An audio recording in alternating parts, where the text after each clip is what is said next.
Sir ఇంకోటి sir, అంటే నేను చిన్న చాలా కామన్ ఒక కామెంటు చాలా మందిలో, అన్ని అలవాట్లు మందు కొట్టి సిగరెట్ తాగి గుట్కాలు వేసుకొని పాన్లు వేసుకునే వాళ్ళు బాగా హెల్తీగా ఉంటున్నారు.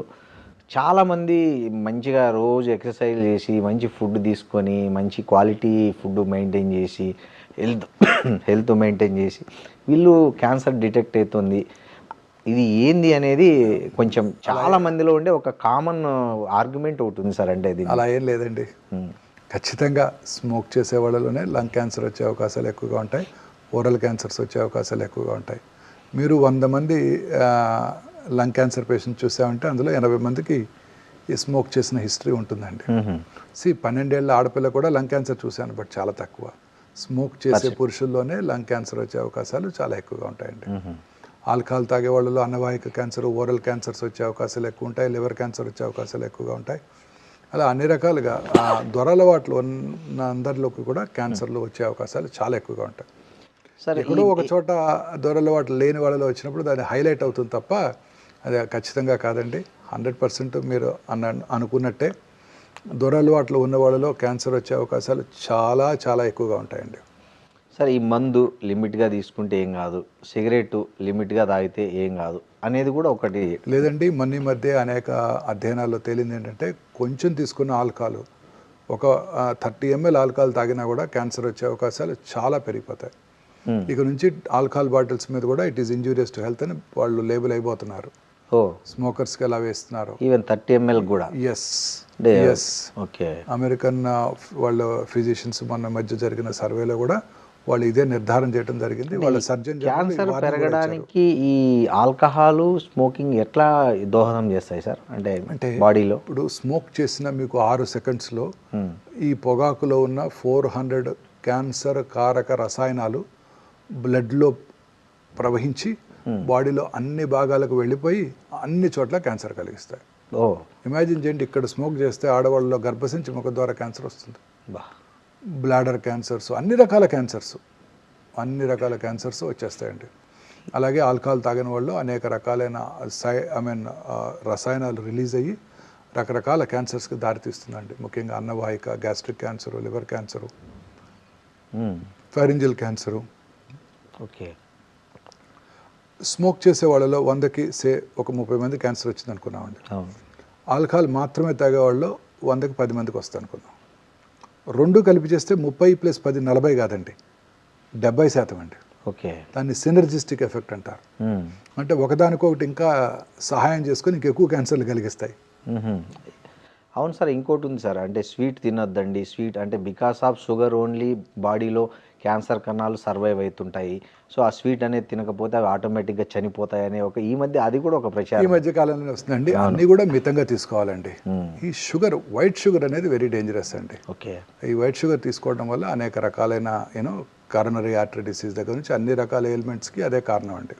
ఓకే. సో దాన్నే మనం రెడీగా అవైలబుల్ షుగర్ అంటాము. దాన్ని రెసిస్టెంట్ స్టార్చ్ అని కూడా ఇప్పుడు కొత్త కాన్సెప్ట్ వస్తుంది. ఉదాహరణకి పొటాటోస్ని, బ్రెడ్ని కూడా ఒక రోజు ముందుగానే ప్రిపేర్ చేసి బాయిల్ చేసి రెఫ్రిజిరేటర్లో పెట్టుకుని తర్వాత వాడుకున్నట్టయితే పొటాటోస్ నెక్స్ట్ డేకి అవి కాంప్లెక్స్ కార్బోహైడ్రేట్ అవుతాయి. Simple carbohydrates are dangerous. ఇమీడియట్గా బాడీలో బ్లడ్ షుగర్ రైజ్ అవుతుంది, ఇన్సులిన్ పీక్ వస్తుంది, ఆ తర్వాత రెసిస్టెంట్ అవుతుంది, ఇన్సులిన్ రెసిస్టెన్స్ డెవలప్ అవుతుంది, పొట్టకు చుట్టూ కొవ్వులు పెరిగిపోతాయి, తద్వారా అనేక రకాల ఎయిల్మెంట్స్ రావడానికి అవకాశం ఉంటుంది. ఈ రెసిస్టెంట్ స్టార్చ్ అంటే తొందరగా జీర్ణం అవ్వదు, స్లోగా జీర్ణం అవుతుంది. ఈ మన చిలకడ దుంపలు అంటారు, స్వీట్ పొటాటో, ఇవన్నీ కూడా రెసిస్టెంట్ స్టార్చెస్. ఇవన్నీ కూడా రెసిస్టెంట్ స్టార్చెస్, కాంప్లెక్స్ కార్బోహైడ్రేట్స్ మనకి చాలా యూస్ఫుల్గా ఉంటాయి. 2 వర్డ్స్ మీరు నెక్స్ట్ ఫ్యూ డికేట్స్ వినబోతున్నారండి. సార్, ఒకటి ఇన్ఫ్లమేషను, రెండోది గట్ మైక్రోబియం. అంటే ఈ 2 కూడా మన హెల్త్కి చాలా ఇంపార్టెంట్ అండి. ఒకటి గట్ మైక్రోబియం, మన పేగుల్లో ఉండే హెల్దీ బ్యాక్టీరియా, ఇవి డిస్టర్బ్ అయినప్పుడు అనేక రకాలైన టాక్సిన్స్ ఉత్పన్నమవుతాయండి. అవి అనేక రకాలైన రోగాలకు కారణమవుతాయి, అన్ని రకాల రోగాలకు కూడా. సో మన గట్ మైక్రోబియం డిస్టర్బ్ అవ్వకూడదు. ఈ ప్రీబయాటిక్స్ అంటాం చూడండి, అలాగే ప్రోబయాటిక్స్ అంటాం, ఇవన్నీ కూడా మన గట్ మైక్రోబియంని చక్కగా ఉంచి మనకి అన్ని రకాల వ్యాధుల్ని రాకుండా చేస్తాయండి. ఓకే. అలాగే ఇన్ఫ్లమేషన్ అంటే తెలుగులో దాని కరెక్ట్ వర్డ్ లేదండి, వాపు అంటాం. ఇన్ఫ్లమేషన్ అంటే ఆ డిస్టర్బెన్స్ ఆఫ్ ద ఎపిథీలియం అండి. ఇప్పుడు ఇన్ఫ్లమేషన్ వల్లనే కరోనరీ ఆర్టరీ డిసీజెస్ రావడానికి అవకాశాలు ఉంటాయి. ఈ ఇన్ఫ్లమేషన్ అనేది చాలా ఇంపార్టెంట్. ఈ ఇన్ఫ్లమేషన్ అనేది అన్ని రకాల జబ్బులకి మూల కారణం. ఇన్ఫ్లమేషన్ తగ్గించడానికే మనం ప్రయత్నం చేస్తుంటారు. ఉదాహరణకి రిఫైన్డ్ ఆయిల్స్. మా చిన్నప్పుడు రిఫైన్డ్ ఆయిల్స్ అంటే చాలా పాపులర్. ఇందులో కొలెస్ట్రాల్ తక్కువ ఉంటుంది, ఫ్యాట్స్ తక్కువ ఉంటాయి, మనకి చాలా హెల్దీ ఆయిల్ వాడుకుంటూ ఉండేవాళ్ళం. బట్ రిఫైన్డ్ ఆయిల్స్లో ఉండే ఆ రిఫైన్డ్ ఆయిల్స్ తయారు చేసే క్రమంలో వాడే కెమికల్స్ అనేక రకాలైన ఇన్ఫ్లమేషన్కి దారితీస్తాయి. అవి కరోనరీ ఆర్టరీ డిసీజ్కి దారితీస్తాయి, క్యాన్సర్లకు కూడా దారితీస్తాయి. ఓకే. అలా అనేక ఇప్పుడు అందుకని న్యాచురల్ ఫుడ్స్, మనం కోల్డ్ ప్రెస్డ్ ఆయిల్స్, మళ్ళీ అట్లా ట్రెండ్ అట్లా మారిపోయింది. అవును సార్. వీటి వల్ల ఇన్ఫ్లమేషన్ తక్కువగా ఉంటుంది, గట్ మైక్రోబియం బాగుంటుంది, మనం హెల్తీగా ఉంటాం. ఏదైనా ఒకటండి, అన్నీ మితంగా తీసుకోవాలి. కార్బోహైడ్రేట్స్, ఫ్యాట్స్, అలాగే ప్రోటీన్స్, సమతుల ఆహారం, సమతుల్యమైన ఆహారం తీసుకుంటే ఏ జబ్బులు రావండి. దాంతోపాటు దురలవాట్లకు దూరంగా ఉంటూ, పీచు పదార్థం ఎక్కువగా తీసుకుంటూ, రెగ్యులర్గా వ్యాయామం చేస్తూ, లీన్ బాడీ మాస్, ఊబకాయం రాకుండా సన్నగా ఉన్నట్టయితే అనేక రకాలైన జబ్బులకి ఇంక్లూడింగ్ క్యాన్సర్కి దూరంగా ఉండడానికి అవకాశం ఉంటుంది. సార్ ఇంకోటి కూడా ఉంది సార్, నేను లక్ష్మణ ఫలం అని, తర్వాత మీరు చెప్పిన చిలగడ దుంపలు అంటే మా గంజిగడ్డలు అంటారు, వాటిని తినడం అనేది యాంటీ క్యాన్సర్ అంటారు. అది అలాగే లేదండి, అన్ని రకాల ఫ్రూట్స్ కూడా యాంటీ క్యాన్సరే. వాటిలో ఎనీ ఫ్రూట్ అండి, అన్ని రకాల ఫ్రూట్స్ కూడా, ఫ్రూట్స్ మనకి అన్ని రకాలుగా మనకి మంచి ఆరోగ్యాన్ని అందజేస్తాయండి. ఓకే. సీజనల్ ఫ్రూట్స్, మన అవకాడోలు, బ్లూబెర్రీలు తినాల్సిన అవసరం లేదు. మన ఉసిరికాయలు, రేక్కాయలు సీజనల్, ఏ సీజన్లో ఇప్పుడు సీజన్ దొరికే అన్ని ఈ సీజన్లో అన్ని దొరుకుతుంటాయి. సీతాఫలకాయలు, స్ట్రాబెర్రీస్ అన్ని దొరుకుతాయి. అవును సార్. మనకి ఏది దొరికితే అది. మనం ఫ్యాన్సీ కివీస్, అవకాడోస్, బ్లూబెర్రీస్ తినాల్సిన అవసరం లేదు. మల్బెర్రీస్, మన ఊర్లో మన దొరికే జామకాయ అవకాడో కన్నా 100 రెట్లు బెటరు. మన ఆకుకూరలు కాలే కన్నా 100 రెట్లు బెటర్. తోటకూర, చుక్కకూర, పాలకూర, గోంగూర, బచ్చల కూర అన్నీ కూడా పవర్ హౌసెస్ అండి. స్పినాచ్ అంటారు ఇంగ్లీష్ వాళ్ళు, మన తోటకూరేనండి. అందులో ఉండే ప్రోటీను, మన కాలీఫ్లవర్, వాళ్ళు బ్రోకలీ తింటారు, మన చాలా ఖరీదైన కూరగాయ. అవును సార్. 80 రూపీస్, ఇది 20 రూపీస్. మన కాలీఫ్లవర్ 10 రూపాయలు దొరుకుతుంది. అదే సేమ్ అండి, సేమ్ క్వాంటిటీ ఆఫ్ ప్రోటీన్, అన్ని పీచు పదార్థం, అన్ని ఓకే. ఎక్కడ ఏం మార్పే లేదండి. అవునా సార్. అవకాడో కన్నా మన జాంకాయ బెటరు, బ్లూబెర్రీస్ కన్నా మన ఉసిరికాయలు బెటరు. ఓకే. మన చిలకడ దుంపలు, గంజిగడ్డలు అంటే చూడండి. సో ఎనీ ఫ్రూట్ అనేది రోజు మనకి సీజనల్ ఫ్రూట్, మనకి ఎప్పుడు ఈ సీజన్లో ఏం దొరికితే అది మంచిదండి. Okay sir. ఇంకోటి సార్, ఈ ఊరగాయలు ప్లాస్టిక్ డబ్బాల్లో పెట్టి ఇస్తున్నారు కదా, సో దానికంటే గాజు బాటల్లో ఉన్న ఊరగాయలు ఆరోగ్యానికి మేలు చేస్తాయి. వేరే ప్లాస్టిక్ బాటిల్స్లో పెట్టేవి కెమికల్ రియాక్షన్ జరిగి అవి తొందరగా క్యాన్సర్ రావడానికి కూడా కారణమవుతున్నాయి అనేది కూడా ఒకటి ఈ మధ్య వింటున్నాం. సో జనరల్గా ఊరగాయల మీద చాలా రకాల అభిప్రాయాలు ఉన్నాయి. కొంతమంది ఊరగాయలు ఫెర్మెంటెడ్ ఫుడ్స్ మనకి మేలు చేస్తాయి అంటారు. ఎనీథింగ్ ఫెర్మెంటేషన్ అనేది మన గట్ మైక్రోబియాన్ని కాపాడుతుందండి.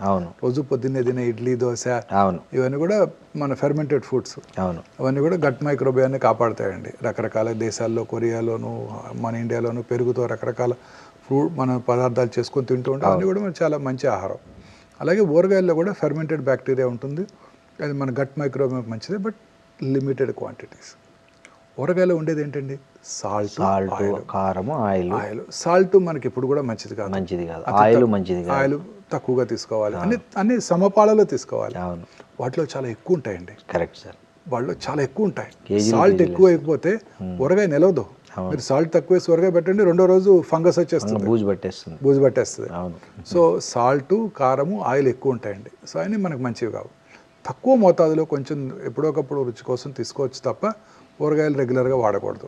అది గ్లాస్ బాటిల్లో ఉన్నా, ప్లాస్టిక్ బాటిల్లో ఉన్నా డేంజరస్. ప్లాస్టిక్ బాటిల్స్ ఉన్నట్టయితే, ప్లాస్టిక్ బాటిల్స్ అనేది ఒక పెద్ద సైన్స్ అండి. అది ప్లాస్టిక్ బాటిల్లో మనం వాటర్ తాగకూడదు, ఊరగాయ తినకూడదు, టీ తాగకూడదు, ఫుడ్ తీసుకోకూడదు. పొద్దున్నే చేసే బ్రేక్ఫాస్ట్ మనం ఆర్డర్ చేస్తే ప్లాస్టిక్ దాంట్లోనే వచ్చేస్తుంది. అవును సార్. మీరు రోజు ఆర్డర్ చేస్తే వాటిని ఏమంటారు, 10 minutesలో ఫాస్ట్ ఫుడ్ డెలివరీ చేస్తుంటారు, జొమాటో. అవన్నీ కూడాను మీకు బ్లాక్ ప్లాస్టిక్, వైట్ ప్లాస్టిక్ వస్తుంటాయి. ఆ హీటెడ్ ఫుడ్ ఐటమ్ దాంట్లో వేసినప్పుడు దాంట్లోంచి, ఆ ప్లాస్టిక్లోంచి అనేక రకాలైన మనకు అవసరం లేని టాక్సిన్స్ మన ఫుడ్లోకి వచ్చి మన బాడీలోకి వెళ్ళిపోతున్నాయి. సో ఇవన్నీ కూడా అవాయిడ్ చేయాల్సిందేనండి. సార్ ఈ మధ్య పేపర్ ప్లేట్ల కల్చర్ ఎక్కువైంది. ఏ ఫంక్షన్ చూసుకున్నా, ఎక్కడ చూసుకున్నా చాలా మటుకు ఇంతకుముందు విస్తరాకులు అరిటాకుల ప్లేస్లో అవి ఇప్పుడు చాలా పేపర్ ప్లేట్లు వచ్చేసాయి. సో ఈ పేపర్ ప్లేట్ల కంటే దానికి వాడే కలరు కోటింగ్ అనేది అవన్నీ కూడా చాలా డేంజరస్ అండి. మనం నేచర్తో ఫైట్ చేస్తున్నామండి. ఓకే, ప్రకృతితో మనం ఫైట్ చేస్తున్నాం. ప్రకృతితో ఫైట్ చేసినప్పుడు వచ్చేవన్నీ కూడా ఇలాంటి జబ్బులే.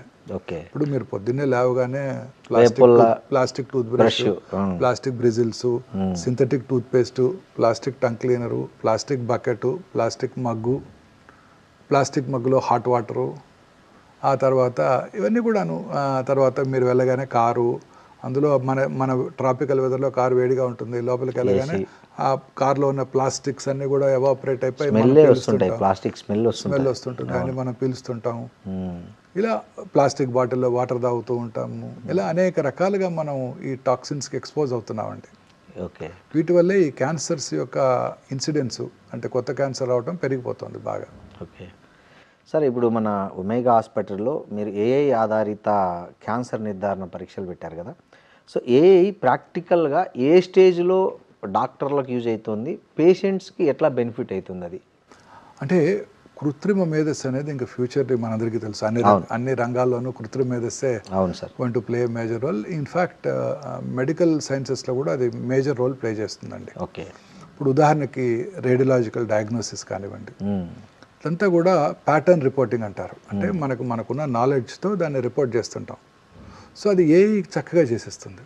ఎందుకంటే ఏలో కొన్ని లక్షల ఆర్టికల్స్ దాంట్లో నిగూఢంగా ఉంచడం జరిగింది.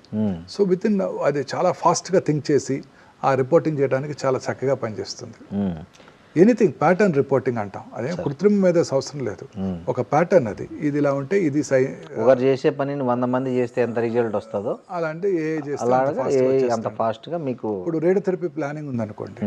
రేడియోథెరపీ ప్లానింగ్ ఉదాహరణకి గర్భసంచి ముఖద్వారానికి రేడియేషన్ ఇవ్వాలి. కామనెస్ట్ క్యాన్సర్ ఇండియాలో, సౌత్ ఇండియాలో గర్భసంచి ముఖద్వారాన్ని రేడియేషన్ ఇవ్వాలని మనం ప్లాన్ చేసాము. రేడియేషన్ ఆంకాలజిస్ట్ చక్కగా ప్లాన్ చేసి వెనకాల ఉన్న మలద్వారం మీద, ముందున్న మూత్రాశయం బ్లాడర్ మీద రేడియేషన్ డోస్ పడకుండా ప్లాన్ చేసి చక్కగా పెట్టారు. బాగుంది, ఇచ్చేసాం.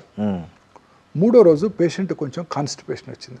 కాన్స్టిపేషన్ సహజం, రావచ్చు కదా ఆ వయసులో. కాన్స్టిపేషన్ వచ్చినప్పుడు రక్తం కొంచెం ఉబ్బుతుంది, ఎందుకంటే ఫీకల్ మ్యాటర్ అక్కడ మోషన్ అక్కడ ఉంటుంది కాబట్టి. ఉబ్బినప్పుడు గర్భసంచి ముఖద్వారాన్ని ఒక 2 మిల్లీమీటర్లు ముందుకు పుష్ చేస్తుంది. మరి మన రేడియేషన్ ఏమో ఇంతకుముందు ఎక్కడైతే గర్భసంచి ముఖద్వారం ఉందో అక్కడే ఇస్తుంది. తద్వారా పార్ట్ ఆఫ్ ద రేడియేషన్ రక్తం మీద పడుతుంది, part of the cancer radiation నుంచి తప్పించుకుంటుంది. ముందుకు మూవ్ అయింది కదా, మరి అక్యురసీ మిస్ అవుతుంది. ఈ ఏఐ బేస్డ్ లీనియర్ యాక్సిలరేటర్ అంటే రేడియేషన్ ఇచ్చే పరికరము, అందులోనే ఒక సిటీ స్కాన్ ఉంటుందండి. సో ఏ రోజు కారా చూస్తుంది, అది జరిగింది చూస్తుంది. చూసిన తర్వాత దాంట్లో ఉన్న కృత్రిమ మేధస్సుతో ఆలోచిస్తుంది. అదేమిటి, నేను డాక్టర్ గారు ప్లాన్ చేసినప్పుడు గర్భసంచి ఎక్కడ ఉంది, ఇప్పుడేంటి 2 మిల్లీమీటర్ల ముందుకు జరిగింది అని ఆలోచిస్తుంది. కొత్త లొకేషన్కి అడాప్ట్ చేసుకొని మళ్ళీ రేడియేషన్ రీప్లాన్ చేసి డెలివర్ చేసేస్తుంది 3 నిమిషాల్లో. సో గ్రేట్, చాలా ఆశ్చర్యం కదండి. చాలా అద్భుతము, ఆశ్చర్యం, సంతోషకరం. అవును. ఎందుకు, ప్రిసైజ్గా రేడియేషన్ ఇవ్వటం వల్ల రేడియేషన్ రిలేటెడ్ సైడ్ ఎఫెక్ట్స్ తగ్గిపోయాయి, క్యూర్ అయ్యే అవకాశాలు కూడా పెరిగిపోయాయి. ఇది సామాన్య మానవుడికి సాధ్యం కాదు. వాళ్ళు చూసినా మళ్ళీ రేడియేషన్ రీప్లాన్ చేయాలంటే ఒక 20 గంటలు పడుతుంది. ఈ లోపల కాన్స్టిపేషన్ తగ్గిపోతుంది, పేషెంట్ మళ్ళీ నార్మల్ అయిపోతుంది. అలాగే బ్లాడర్లో యూరిన్ నిల్వ ఉంటుంది కదా. ఒకరోజు సడన్గా ఆయన రేడియేషన్కి వచ్చినప్పుడు ఆ స్త్రీ యూరిన్కి వెళ్ళాలనిపించింది. ఈ లోపల టెక్నీషియన్ రండి మేడం వచ్చేయమండి అంటారు. ఆ 2 నిమిషాలు కదా పెట్టుకుని వెళ్దామని వెళ్తారు. ఆ బ్లాడరు ఆ గర్భసంచి ముఖ ద్వారా వెనక్కి నెట్టుతుంది. ఈ ఏఐ పరికరం దాన్ని చూసి ఆ కొత్త లొకేషన్కి రేడియేషన్ ఇచ్చేస్తుంది.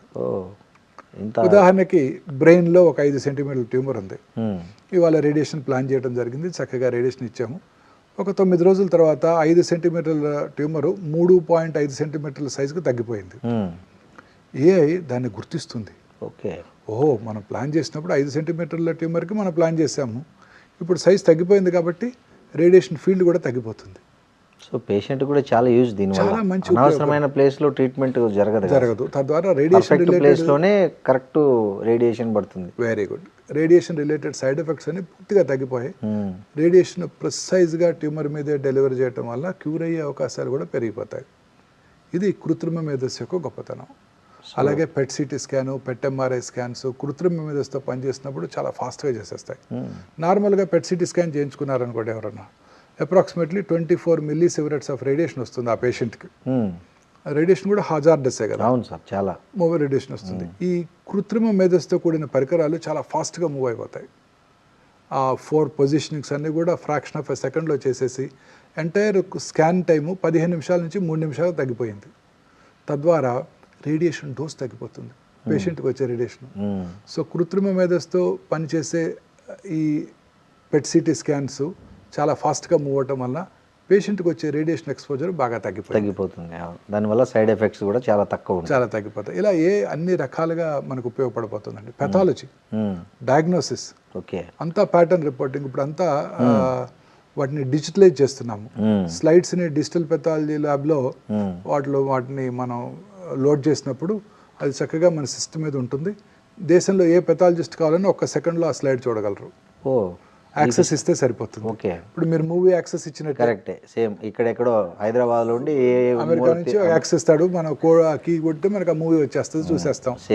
సేమ్ అలానే అక్కడ ఢిల్లీలోనో అమెరికాలో ఉన్న పెథాలజిస్ట్కి మనం ఈ వాట్సాప్ మెసేజ్ పెట్టేస్తే వాళ్ళ సిస్టంలో మన ఈ స్లైడ్ని చూసేసి మనకు ఒపీనియన్ ఇచ్చేస్తున్నారు. అలాగే ఏఐ కృత్రిమ మేధస్సు కూడా దాన్ని ఉపయోగం చేసేస్తుంది. తద్వారా చాలా సులభంగా మనం రిపోర్ట్ చేయగలుగుతున్నాం. ఇప్పుడంటే అమెరికా పంపించి అక్కడ పెథాలజిస్ట్తో చూపించాలంటే ఈ స్లైడ్స్ చాలా టైం అండ్ ఎక్స్పెండిచర్. ఇప్పుడు అట్లే జస్ట్ వాట్సాప్లో లింక్ పంపిస్తారు, వాళ్ళ సిస్టంలో వాళ్ళు కూర్చొని చూసి మనకు ఒపీనియన్ చెప్తారు. అవర్స్, మినిట్స్ అండ్ అదే కరెక్టే సార్. సార్ అంటే సర్జికల్ ఆంకాలజీలో మీరు ప్రాధాన్యత ఇచ్చే 3 ప్రిన్సిపల్స్ ఏమి అంటే open surgery versus laparoscopic or robotic, ఏ కేసుల్లో మీరు ఏది సజెస్ట్ చేస్తారు జనరల్గా మీ దగ్గరికి వచ్చే పేషెంట్స్కి? మన సజెషన్ కాదండి, అది ఆ లొకేషన్ ఆఫ్ ద ట్యూమర్ని బట్టి ఆధారపడి ఉంటుంది. ఓకే, ఉదాహరణకి హెడ్ అండ్ నెక్ క్యాన్సర్ ఉందనుకోండి, అంతా ఓపెన్ సర్జరీ జరుగుతూ ఉంటుంది. ఈ లాప్రోస్కోపిక్ సర్జరీ అనేది థొరకోస్కోపిక్ సర్జరీ, లేదా ఇవన్నీ కూడా కొన్ని రకాల థైరాయిడ్ ట్యూమర్స్కి, అలాగే చెస్ట్లో ఉండే ట్యూమర్స్కి దాన్ని థొరకోస్కోపిక్ సర్జరీ అంటారు, వ్యాట్స్ అంటారు. అవును, వీడియో అసిస్టెడ్ థొరకోస్కోపిక్ సర్జరీ. తర్వాత పొట్టలోని ఆర్గన్స్ అన్నిటి కూడా లాప్రోస్కోపిక్ సర్జరీ చేస్తుంటాం. కొన్ని స్పెషల్ సిచ్యువేషన్స్లో, ఉదాహరణకి ఈ రోబో ఎక్కడ బాగా యూస్ఫుల్గా ఉంటుందంటేనండి, ప్రెసిషన్తో సూచర్ చేయాలి. చాలా డిఫికల్ట్ సూచరింగ్స్. ఉదాహరణకి రాడికల్ ప్రాస్టెటెక్టమీ తర్వాత ఇంత పెద్ద బ్లాడర్ ఆరిఫైస్ని చిన్న యూరిథ్రాక్స్ స్టిచ్ చేయాలి. మన చెయ్యి అక్కడికి అసలు రీచ్ అవ్వదు. మన నేరో పెల్విస్, మగవాళ్ళలో నేరో పెల్విస్లో రీచ్ అవ్వదు. రీచ్ అయినా సూచర్ చేయడం కష్టం అవుతుంది, అట్లా తిప్పడం కష్టం అవుతుంది. అలాంటి లొకేషన్స్లో robot is the best. Okay, అలాగే వాల్వ్ రిప్లేస్మెంట్ సర్జరీ, ప్రిసైజ్గా మనకి షివరింగ్ ఉండదు, ట్రెంబలింగ్ ఉండదు, చక్కగా అలా చేస్తాం, అలా ప్రిసైజ్గా తీస్తుంది. పెద్ద మాడిఫికేషన్లో 16 టైమ్స్ ఇమేజెస్ చూస్తూ జాగ్రత్తగా సర్జరీ చేయడం జరుగుతుంది. అలాంటి చోట బాగా ఉపయోగపడుతుంది. కర్నరీ ఆర్టరీ బైపాస్ సర్జరీలో ప్రిసైజ్గా సూచర్ చేయాలి. ఎక్కడైతే సూచర్ చేయాలనుకుంటామో అక్కడ రోబోటిక్ సర్జరీ చాలా యూస్ఫుల్గా ఉంటుందండి. మిగతా చోట్ల robotic surgery, laparoscopic surgery same రోబోతో చేసినా లాప్రోస్కోపిక్ చేసినా. రోబోతో చేసినా మనమే చేస్తాం సర్జరీ, రోబో ఏం చేయదు, మనం ఇక్కడ కూర్చొని చేస్తాం. ఆపరేషన్ అంతా మీ చేతిలో, మన చేతిలోనే ఉంటుంది, ఎక్కడైనా ఒకటి. ఈ ప్రెసిషన్తో సూచర్ చేయాల్సిన చోట, ముఖ్యంగా prostate surgery, valve replacements, coronary artery bypass grafts, ఇక్కడ రోబో చాలా యూస్ఫుల్గా ఉండబోతుంది. Okay sir, breast, lungs, gynaecological cancers బాగా పెరుగుతున్నాయని డేటా చెప్తుంది.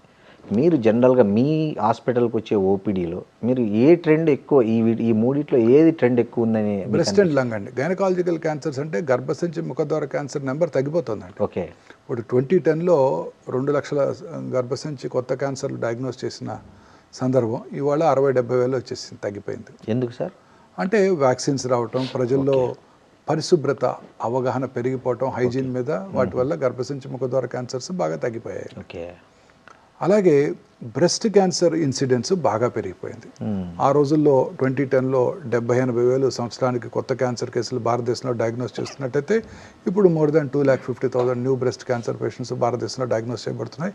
అంటే ప్రతి సంవత్సరం 20-30 వేలు ఎక్కువ అవుతాయంటే, ఇంకా ICMR వారి అంచనా ప్రకారమే, అంటే ఇంకా ఎక్కువగా ఉండబోతున్నాయి. అలాగే ఓవేరియన్ క్యాన్సరు, గర్భసంచిలో బాడీ క్యాన్సర్స్ అవి ఎక్కువ అవుతున్నాయి, ఓకే. అవి ఎక్కువ అవుతున్నాయి. సో బ్రెస్ట్, ఇప్పుడు కామనెస్ట్ క్యాన్సర్ స్త్రీలలో బ్రెస్ట్ క్యాన్సరు, ఆ తర్వాత ఇంకా ఓవేరియన్ క్యాన్సరు, గర్భసంచి సౌత్ ఇండియాలో గర్భసంచి ముఖ ద్వార క్యాన్సరు చాలా ఎక్కువగా చూస్తున్నాం. ప్రపంచం అంతా ఓవేరియన్ క్యాన్సరు, గర్భసంచి బాడీ క్యాన్సర్స్ ఎక్కువగా చూస్తున్నాం. అలాగే పురుషుల్లోనేమో హెడ్ అండ్ అంటే ఓవరాల్ ఒక సిస్టమ్ కనుక చూసుకున్నట్టయితే గ్యాస్ట్రో ఇంటెస్టైనల్ ట్రాక్, ఒకే ఆర్గన్ కనుక తీసుకున్నట్టయితే ఓరల్ క్యావిటీ క్యాన్సర్స్ ఎక్కువగా చూస్తున్నాం అండి, ముఖ్యంగా సౌత్ ఇండియాలో. అవును సార్. అంటే ఈ పిల్లలకు పాలు ఇవ్వకపోవడము తల్లులు, ఇంతకుముందు అయితే పాత తరంలో చాలా 2-3 ఏళ్ళు వచ్చే వరకు పిల్లలకు తల్లిపాలే ఆహారంగా ఉండేది మెయిన్ ప్రధానంగా. ఇప్పుడు కొత్త జనరేషన్లో వాళ్ళకున్న పరిమితులు, జాబ్స్, తర్వాత రకరకాల వల్ల అసలు వాళ్ళు 1 నెల 2 నెలలు కూడా అంటే బ్రెస్ట్ ఫీడింగ్ అనేది తగ్గిపోయింది. అవునండి. సో దానివల్ల ఏమన్నా క్యాన్సర్ ఎక్కువ? అలానే లేదండి, బ్రెస్ట్ క్యాన్సర్ ఇన్సిడెన్స్ పెరగడానికి రకరకాల కారణాలు ఉన్నాయి. ఓకే. మోస్ట్ ఇంపార్టెంట్ ఏంటంటే ఈ లేట్గా మ్యారేజ్ చేసుకోవటం, లేట్గా పిల్లలు కంటాం. ఓకే. 30 సంవత్సరాల తర్వాత కనుక మొదటి కానిపోయినట్టయితే వాళ్ళలో రిస్క్ ఎక్కువ ఉంటుందండి. ఓకే. పిల్లలు లేని వాళ్ళకు కూడా రిస్క్ ఎక్కువ ఉంటుంది. లేట్గా పెళ్లి చేసుకోవటం, పెళ్లి చేసుకున్న ఈ కెరియరు, ప్రమోషన్స్, వీటితో జాబు, రెస్పాన్సిబిలిటీస్తో పిల్లల్ని లేట్గా కంటాం, వాళ్ళలో క్యాన్సర్ ఇన్సిడెన్స్ ఎక్కువగా ఉంటుందండి. అలాగే ఈ నైట్ టైం పనిచేసే వాళ్ళలో ముఖ్యంగా సర్కేడియన్ రిజం అంటే మన బాడీ యొక్క అలాం దెబ్బతింటుంది, నిద్ర అలాం. దానివల్ల మెలటోనిన్ అనే హార్మోన్ ఉత్పత్తి తగ్గిపోయి వాళ్ళలో ఈ బ్రెస్ట్ క్యాన్సరు, పురుషుల్లో ప్రాస్టేట్ క్యాన్సరు వచ్చే అవకాశాలు ఎక్కువగా ఉంటాయి. ఓకే. ఇవి చాలా ముఖ్యమైన కారణాలండి. తర్వాత అర్బన్ ఏరియాస్లో దురలవాట్లు స్త్రీలలో, ఆల్కహాల్, స్మోకింగ్, అలాగే ఊబకాయం, ఇవన్నీ కూడా బ్రెస్ట్ క్యాన్సర్ ఇన్సిడెన్స్ పెరగడానికి దోహదం చేస్తున్నాయండి. ఇక బ్రెస్ట్ ఫీడింగ్ ఇవ్వకపోవటం వల్ల క్యాన్సర్ వస్తుంది అనుకునేది yes, to an extent yes.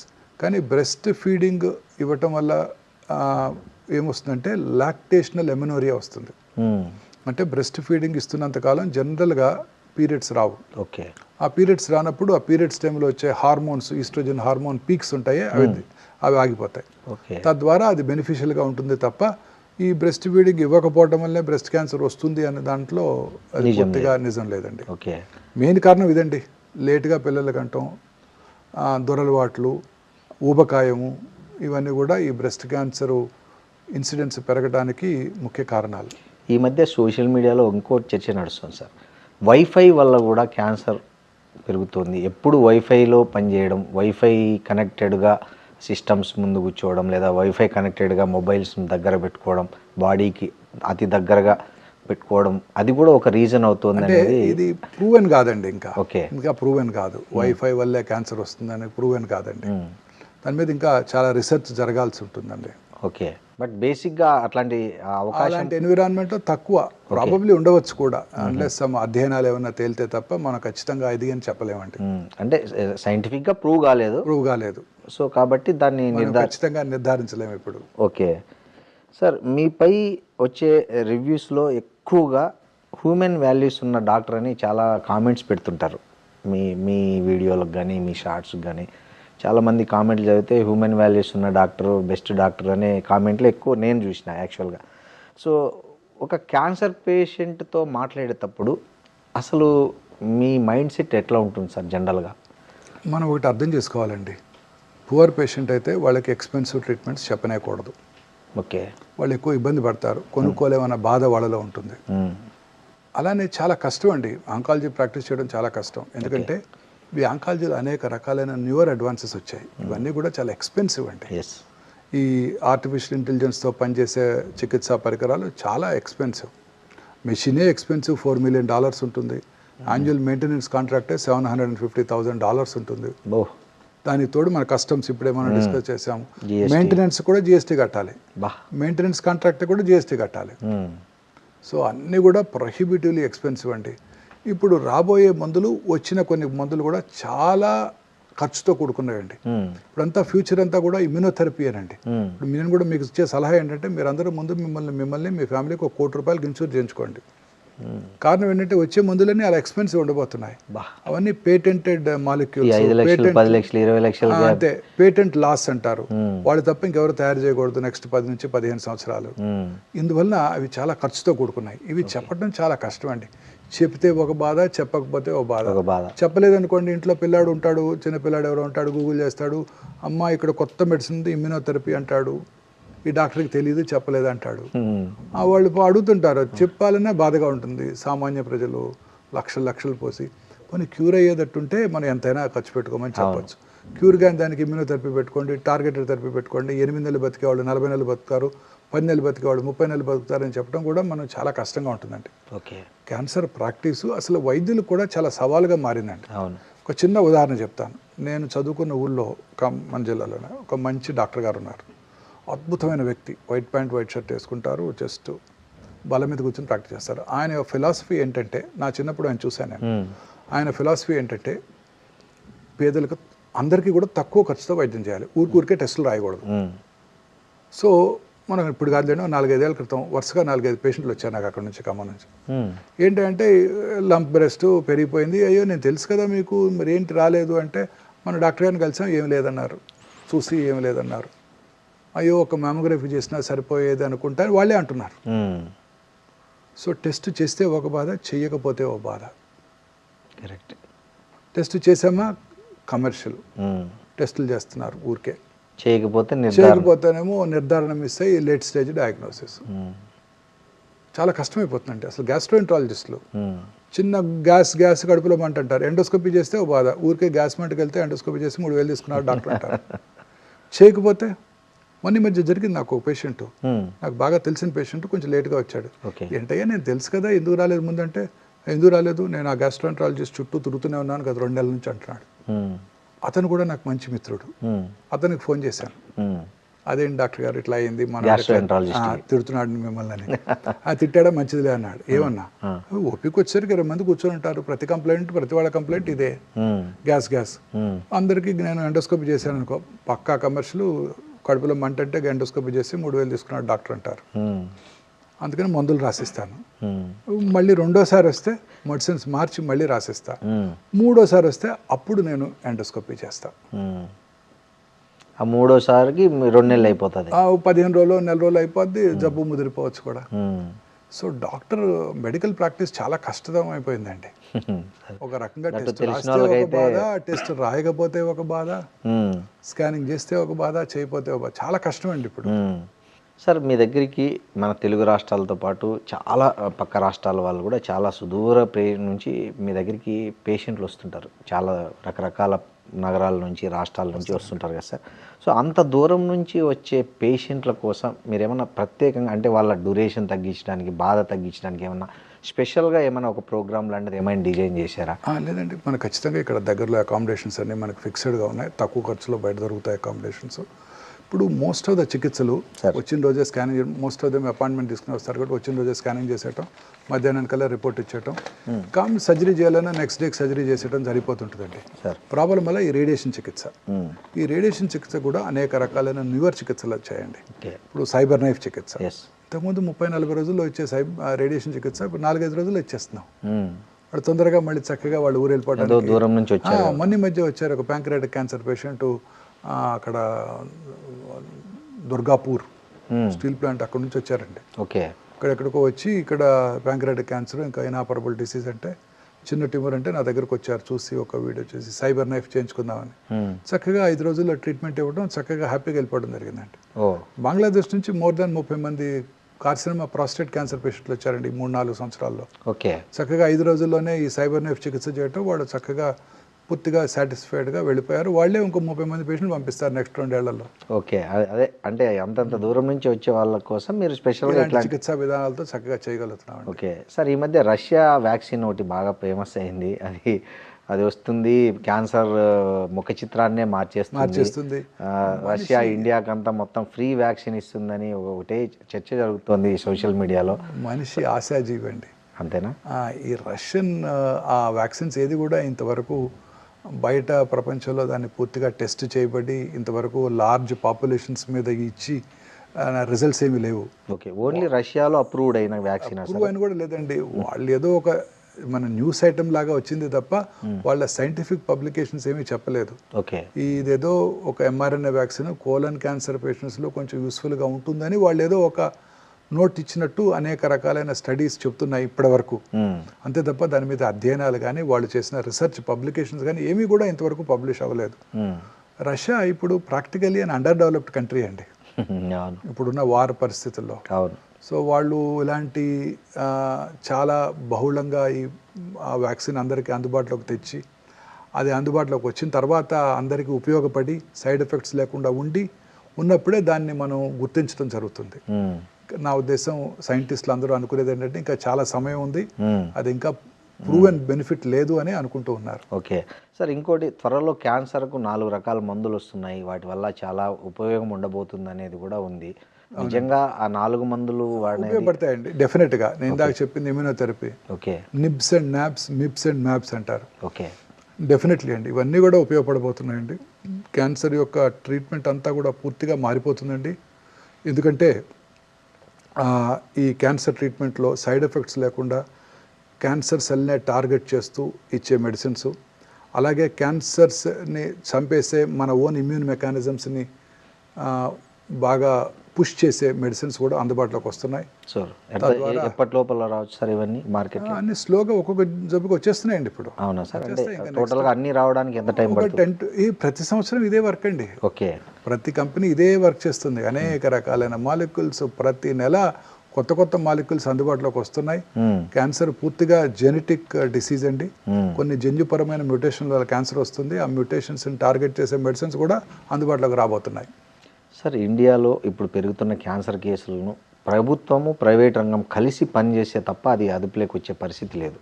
నిజంగా అట్లాంటి ఒక పరిస్థితి ఏర్పడి ప్రభుత్వం ప్రైవేట్ భాగస్వామ్యంతో క్యాన్సర్ మీద యుద్ధం చేయాల్సి వస్తే ఫస్ట్ దేని మీద ఫోకస్ చేయాలంటారు? ఎర్లీ డయాగ్నోసిస్, క్యాన్సర్ని ముందుగా కనిపెట్టడం మీద ఫోకస్ చేయాలండి. ఓకే, క్యాన్సర్ని ముందుగా కనిపెడితే క్యూర్ అయిపోతాయండి ఆటోమేటిక్గా. ఓకే, ప్రజల్లో ఒక అవగాహన పెంచడం, ప్రజల్లో ముందుగా గుర్తించడానికి వాళ్ళందరికీ స్క్రీనింగ్ పద్ధతుల్ని, స్క్రీనింగ్ టెక్నిక్స్ని వాళ్ళందరికీ అందుబాటులో ఉంచడం ప్రైవేట్ హాస్పిటల్ వల్ల అయ్యే పని కాదు. ఓకే, ప్రైవేట్లో ఉన్న స్పెషలిస్టులు అలాగే ప్రభుత్వం దగ్గర ఉన్న వనరులతో ఇది ఖచ్చితంగా చేయగలమండి. ఓకే, అలా కనుక చేసినట్టయితే క్యాన్సర్ని ముందుగా గుర్తిస్తే ఏ క్యాన్సర్ అయినా క్యూర్ చేయడానికి అవకాశం ఉంటుందండి. సరే, మీకు ఈ 32 ఇయర్స్ అట్లా ఎక్స్పీరియన్స్లో మీకు ఛాలెంజింగ్గా అనిపించిన సర్జరీ ఏదైనా ఉందా సార్? ఈ మొత్తం మోర్ దెన్ ఛాలెంజింగ్ అని technically not a great demanding surgeries కాదండి. ప్రాబ్లం వల్ల ఏంటంటే పేషెంట్ యొక్క జనరల్ కండిషన్ బాగోనప్పుడు వారి హార్ట్ ఎలా విత్ స్టాండ్ అవుతుందో ఈ సర్జరీ అనేదే భయం అండి. చాలాసార్లు అదే మెయిన్ ప్రాబ్లం. ఓకే, అనేక రకాలైన న్యూవర్ ఎక్విప్మెంట్ అందుబాటులోకి వచ్చాయి. ప్రిసైజ్గా చూస్తున్నాము, లాప్రోస్కోప్తో చేస్తున్నాము, ప్రిసైజ్గా మనం అన్ని రకాల ఎక్స్పర్టైజ్ అందుబాటులో ఉంది. ఒక సర్జరీ చేయమండి. ఇప్పుడు ప్యాంక్రియాటిక్ సర్జరీ అంటే నేను మా కొలీగ్ సర్జికల్ గ్యాస్ట్రాంటాలజిస్ట్ ఉంటాను, అలా ప్రతి సర్జరీ కూడా కలిసి చేస్తుంటాం. సో ఛాలెంజ్ అనే దానికన్నా పేషెంట్ తట్టుకుంటారా లేదా అనేదే భయం. ఓకే, ఎందుకంటే క్యాన్సర్స్ జనరల్గా ఓల్డ్ ఏజ్లోనే వస్తుంటాయి. Correct sir. సార్, మీది లాప్రోస్కోపిక్ ఆంకాలజీ మీ స్పెషలైజేషన్ సార్.